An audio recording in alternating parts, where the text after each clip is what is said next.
حضرت علی علیہ السلام کا دور حکومت تھا۔ کوفہ شہر تھا۔ حضرت علی علیہ السلام محلہ بنی حمدان سے باہر نکل رہے تھے کہ ایک جانب شور سنا۔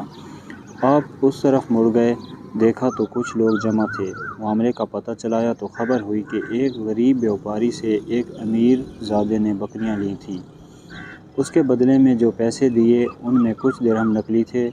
وہ بیوپاری اسے نقلی درہم واپس کر کے اصلی درہم کا تقاضا کر رہا تھا، جس پر امیر زادے نے اسے تھپڑ مارے اور اپنے محلے سے نکال دیا تھا۔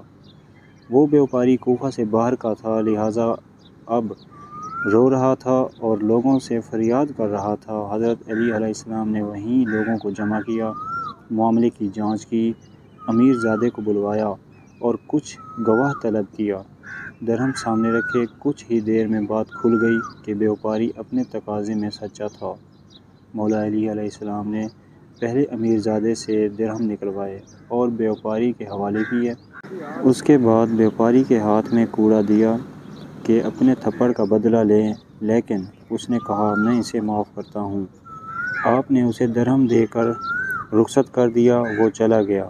اب امیر زادہ بھی اپنے گھر میں جانے لگا تو آپ نے اسے روک لیا، کہا اگرچہ بیوپاری نے تجھے معاف کر دیا ہے مگر ابھی تجھ پر ریاست کی طرف سے مقدمہ چلے گا۔ اسے مسجد کوفہ میں لایا گیا، اس کے سابقہ اعمال کو پرکھا گیا۔ اس کے بعد اس کے بیوپاری کے تھپڑ کے بدلے میں 10 کوڑے مارے گئے اور ریاست کی طرف سے ایک مخصوص جرمانہ کیا گیا۔ اسے بتایا گیا بیوپاری پرائے شہر کا تھا، کوفہ میں اجنبی تھا، بدلہ لیتے ہوئے ڈر گیا تھا، اس کے علاوہ اس کی توہین بھی ہوئی۔ پھر یہ کہ مقدمے کی سنوائی میں انتظامیہ کا وقت خرچ ہوا، اس لیے صرف معاف کر دینا اصل جرم کا بدلہ نہیں تھا۔ دوسری بات یہ کہ معافی اس وقت تک ہے جب تک بات سٹیٹ کے قانون تک نہیں پہنچتی۔ جب بات عدالت میں پہنچے گی تو پورا عدل ہوگا۔ والسلام۔